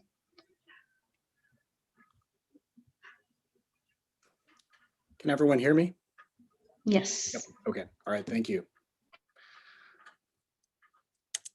All right, well, so today, in terms of thinking about regional transformations in nature and society, I'd like to focus on two key dynamics: green development and the narco environments, and examining how these intersect within a case study from Western Mexico, from the state of Michoacán, that focuses on creating pine resin plantations, on resin harvesting, on combating deforestation, and that is situated within a regional context of organized crime. I would define the narco environment as the interface between narco trafficking and socio-environmental worlds impacted by drug cultivation and transit. So narco capital, of course, operates within illicit domains, but it also spills across into the legal economy as well. So it's focused on cultivation and transit zones. It will also, through criminal organizations, be linked to practices of extortion, of kidnapping, of resource pillaging. And then money laundering practices by organized crime groups are going to be filtered into legal ventures like cattle ranching, palm oil plantations, real estate, and many others. And of course, scholars draw attention to how this is tied up with land grabs, dispossession, and violence. But of course, the narco environment is also itself structured by the war on drugs, which has a series of key pillars, right? So we have drug eradication efforts, aerial spraying campaigns, manual removal campaigns. We have crop substitution programs, right, that are trying to incentivize drug cultivators to go into, producing legal commodities. US military basing agreements, both formal and informal, which underpin surveillance efforts and interdiction efforts, right, between partner countries, between the United States and allied countries in Latin America. As various scholars have noted, this has, the war on drugs has essentially produced a situation in which narco capital is an extremely flexible, spatially speaking actor that can move into different regions, that can move across boundaries, and then in turn, when it reaches new areas, facilitate deforestation, facilitate land grabs, and more violence. Now, on the opposite side, we've got green development. And of course, this takes a wide variety of forms in Latin America, from sustainable forestry to renewable energy, to ecotourism, to climate finance. And at least in this paper, I'd like to consider this very briefly through the context of what I call green distributive politics. So thinking about how some types of green development involve value transfers from state or capital actors to marginalized rural communities. And through these value transfers, seek to build socio-political relationships that convert rural citizens into citizen subjects that are charged to have environmental responsibilities for the protection of these resources. So focusing on how value transfers facilitate are linked to legitimation and consent building dynamics. Now to kind of think about the intersection between the narco environment on the one hand and green development on the other, I enlist the concept of risk capital. So in the world of finance, risk capital refers to investments in highly speculative activities that contain significant degrees of uncertainty. You might imagine, venture capital, for example, is associated with risk capital.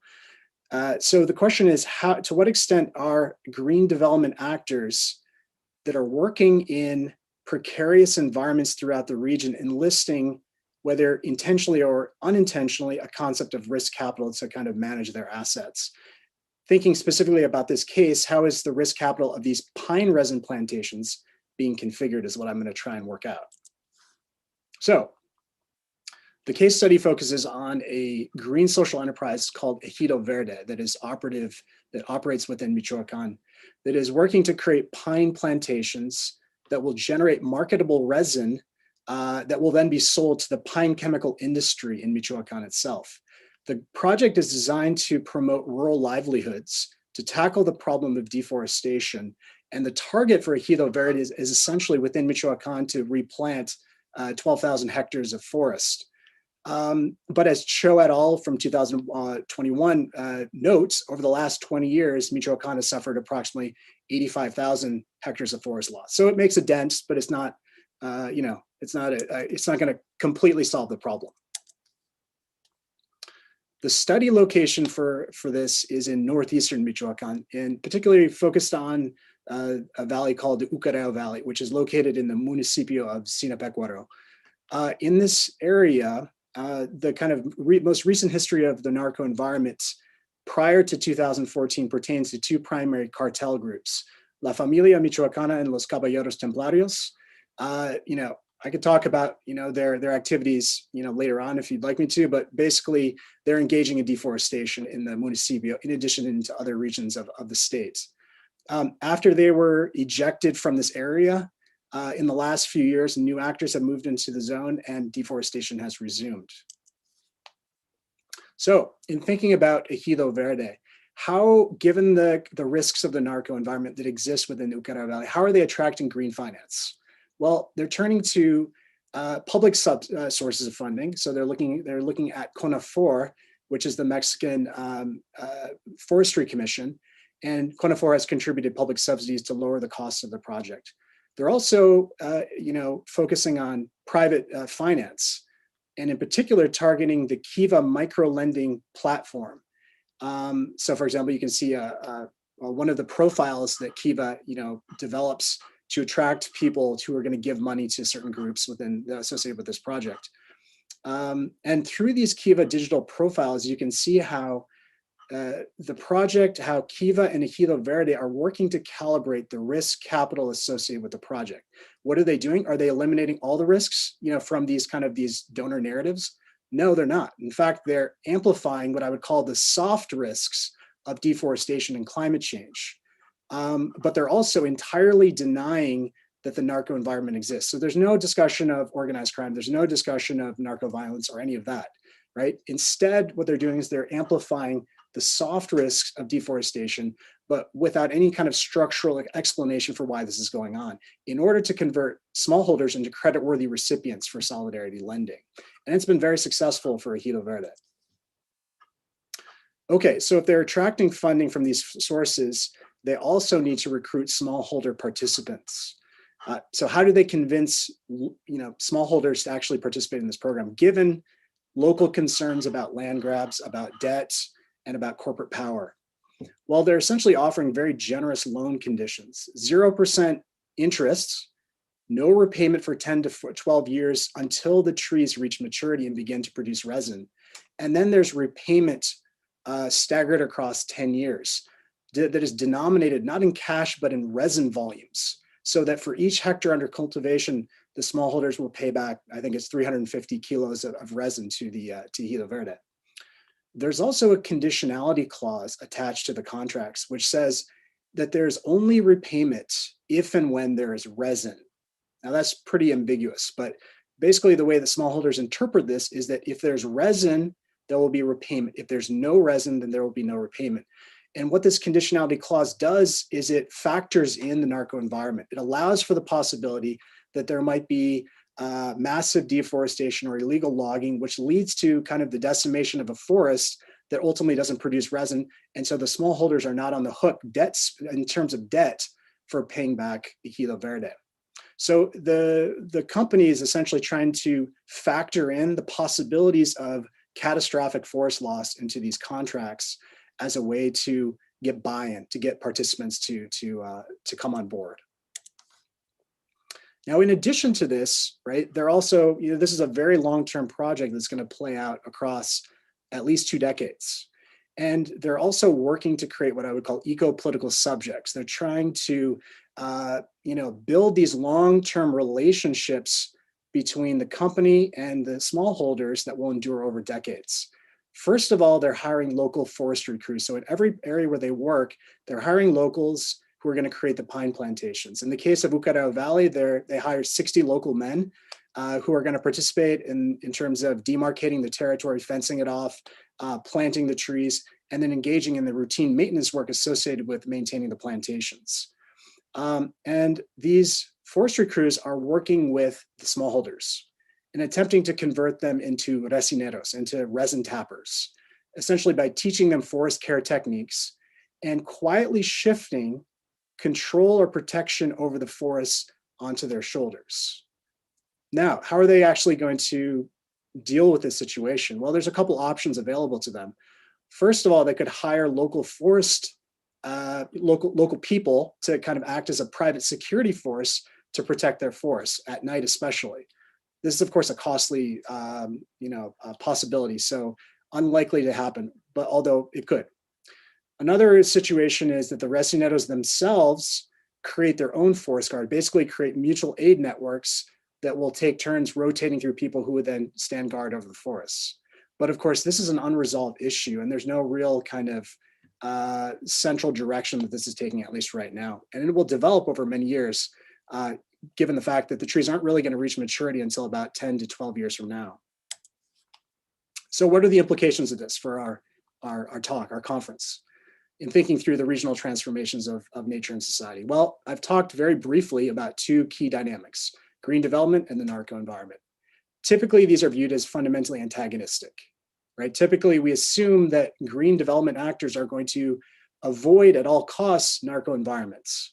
What's really fascinating about this case is that we have a situation where a green development actor is engaging directly the perils of the narco environments.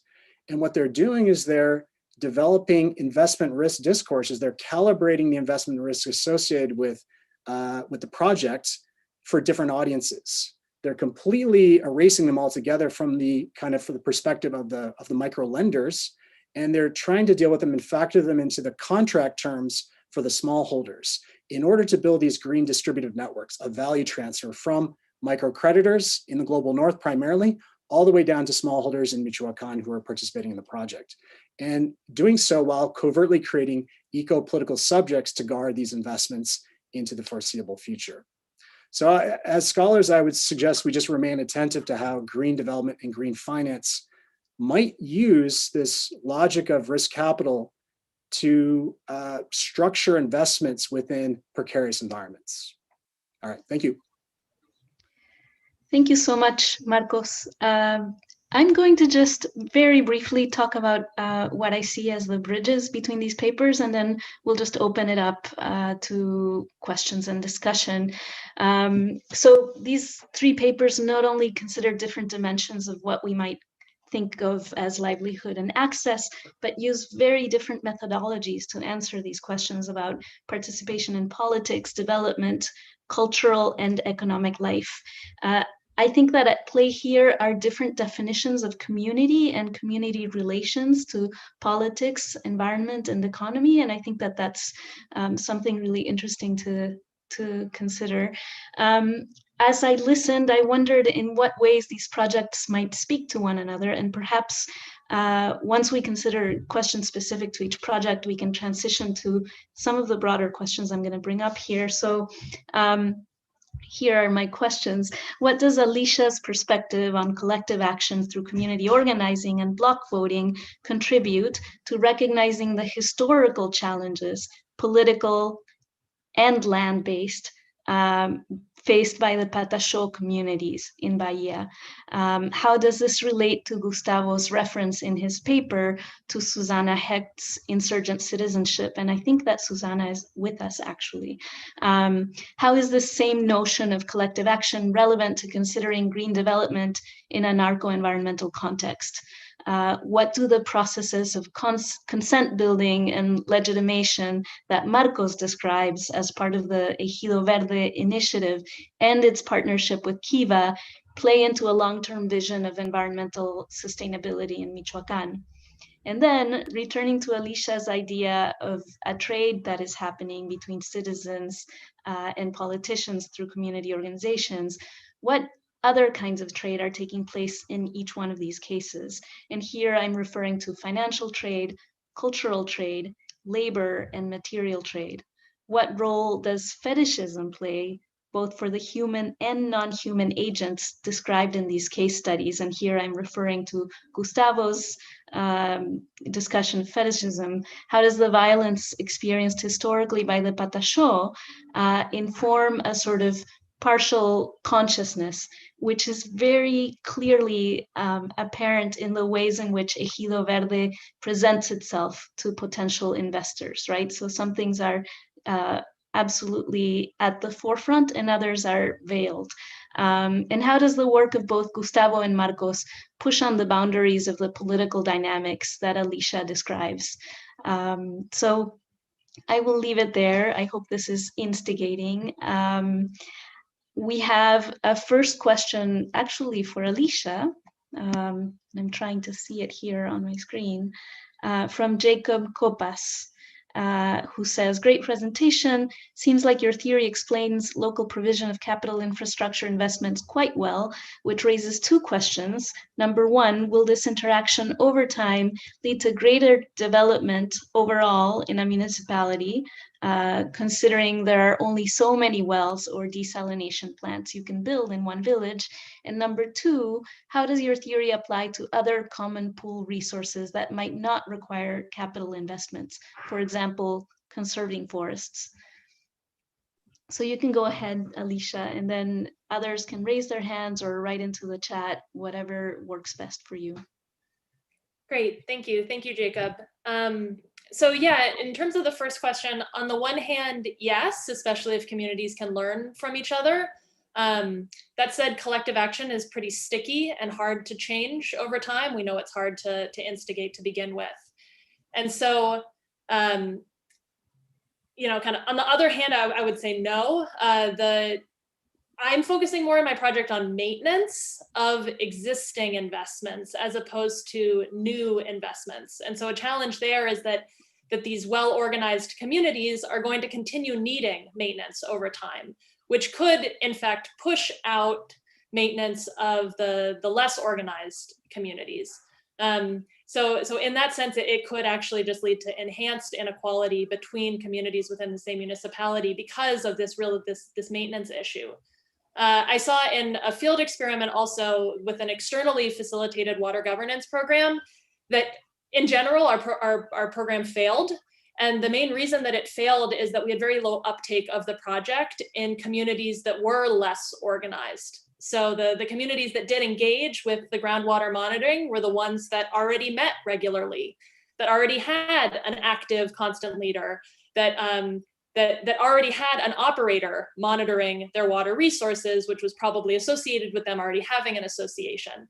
So in this sense, the better organized places continue to leverage new resources, continue to engage with new NGO projects, whereas the ones that aren't organized, it's hard to spur that. And so in a sense, this almost speaks to the historical features of the region, that some, trying to understand like, why is it that some areas had more collective action than others? And people often pointed to just the history of the region, that some communities had really gotten mobilized by land reform movements or the MST or other kind of Catholic Church movements during the military dictatorship, or even deeper historical relationships between small-scale tenants and the fazendeiros and the large-scale fazendas in the region. So that's where it speaks in a sense to how these deep histories and relationships between tenant farmers and landowners then affect community organizing and mobilizing in this new political economy. And then on that last question, in a sense, this speaks to Marcos's work. So in thinking about community-based forest management, there's less of this issue of maintenance of public resources, right? But there are still external programs or private finance or other public resources, ecological fiscal transfers, for example, that a more organized, mobilized community that already knows how to navigate the bureaucracy is going to be better positioned to leverage, take advantage of, adopt these resources and new programs. And so they might be better positioned to meet the criteria, especially often, these external programs are going to want to see community-driven development. And so having an active association that already meets regularly is going to be something that might be even in the program, or something that Kiva would highlight on their website. This association has already existed for 15 years, so your loan is more likely to be successful. And so they're better able to navigate these things. So in a sense, I'm grateful to Jacob's question, because it actually kind of helped me speak to both of the other really interesting papers on this panel. Great. We have a question from Isabella. Hi, I really enjoyed all three papers, and but my question is for Marcos, I should say. Marcos, I do some work on citizens' expectations of the role of the state as an insurer in cases of natural disaster. And so I see this this area of research as incredibly important and probably becoming bigger and bigger. These expectations of the type of insurance and who should provide it, whether the private insurers or the state in climate change and and increased environmental degradation. And so I feel that your research speaks to that, whether it should be a division of labor or so. Have you? I don't know if you have any thoughts on what your research says about whether we should expect more of a state role in insurance with these risks that are acts of God and then structural violence, or more of a role for the private sector? Yeah, thank you for that question. So a few points of fact. So first of all, the Ucara Valley is an area in which farmers typically don't have access to farming insurance. As a consequence, they're fundamentally exposed to a lot of hailstorms that transpire in the high mountains of Michoacan, and they have to factor that into kind of basically how they survive over the long term. In terms of the state, the role of the state in this, what I see the state doing, at least in the case that I'm working on, is the state through CONAFOR has these payments for ecosystem services programs. So paying people to conserve the land, to protect the forests.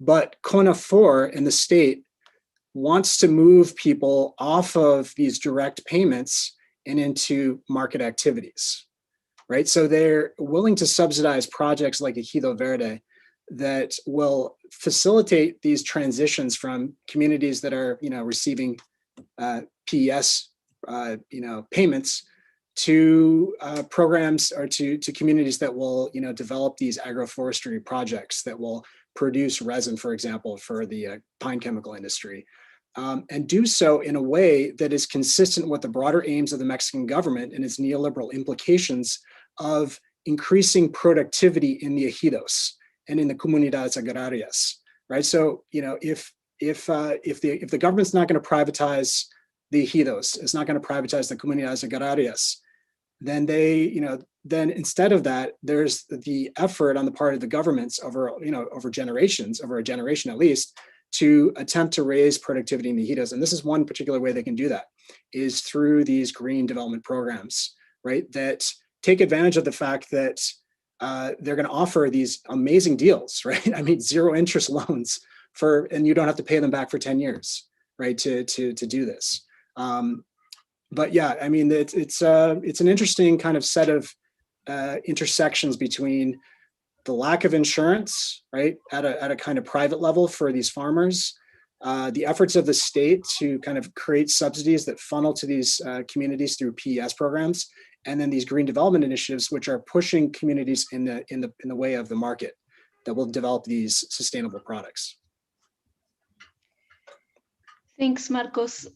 We are running out of time and losing participants, but I think we can go on for a few minutes, and I want to give Gustavo a chance to talk a little bit. A question just came in for him, but also Vicky was asking for people to respond to my multiple questions.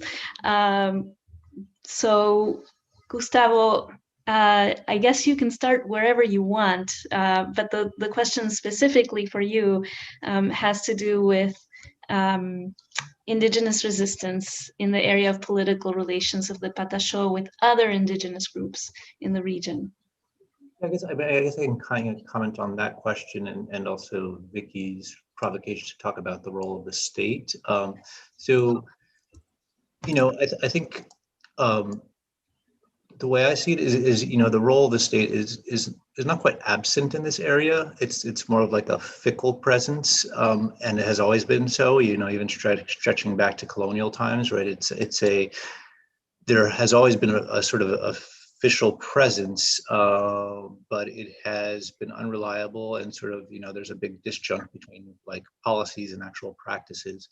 What has happened just in the last several decades in terms of like indigenous affairs. It used to be the relationship was entirely with the Federal Indigenous Affairs Institute, FUNAI, which historically was good in some ways because it had one point of connection between communities and the government, but it also created some very problematic sort of clientelistic relationships in a lot of indigenous communities. And what has happened is there's been and we can see this as a sort of, a precipitate of neoliberalism. There's been a sort of a change in the relationship between indigenous communities and the government, so that things like health, education now don't all come through the Indigenous Affairs Office. There's a much more complex relationship with political institutions at the federal, state, and local level. And that change has been, it's been a difficult transition, but has both good and negative aspects to it. It's created a sort of diversified relationships with government entities, which makes it more complicated to navigate those in some ways, but has also, I think, introduced a little bit more of like resilience to political agency of these communities because they're not so dependent on sort of one particular source of power. And so, in parallel with that, there's also been greater and greater organizing between Pataxó communities, so creating communities creating organizations that connect all these different communities.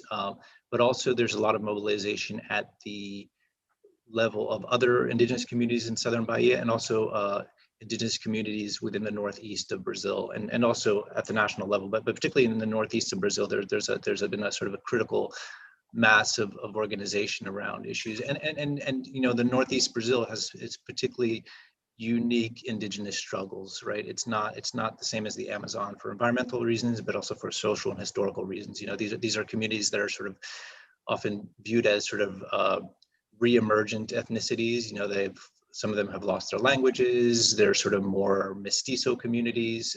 So that there's particular struggles that they deal with that are different than Amazonian Indians. And, you know, particularly this question of authenticity is a big one, and which is part of the reason why I put a lot of attention on this issue of like hybridity, because it is something that's really very evident and visible in these communities. But I think it's actually true of all indigenous communities and rural communities more generally, but it's particularly important for the Northeast. Thanks, Gustavo. I don't know what the limitations are with time. Maybe Vicky, you can let us know. Yeah, I think we have to finish now. We will meet again next Friday at 1 p.m. We have a panel called Sensing and Recreating Nature, and with Ronald Gregg, Alex Alberro, Ana Maria Ochoa, and Els Lagro. And I think that's the third panel of this conference. And I look forward to seeing you all, and all of you who are in the YouTube as well. You're welcome to come, and we will be continuing all Fridays for a while. Thanks to everyone who came. I think this has been an incredibly rich conversation, and I look forward to continuing it in the next iterations of the conference. Thank you.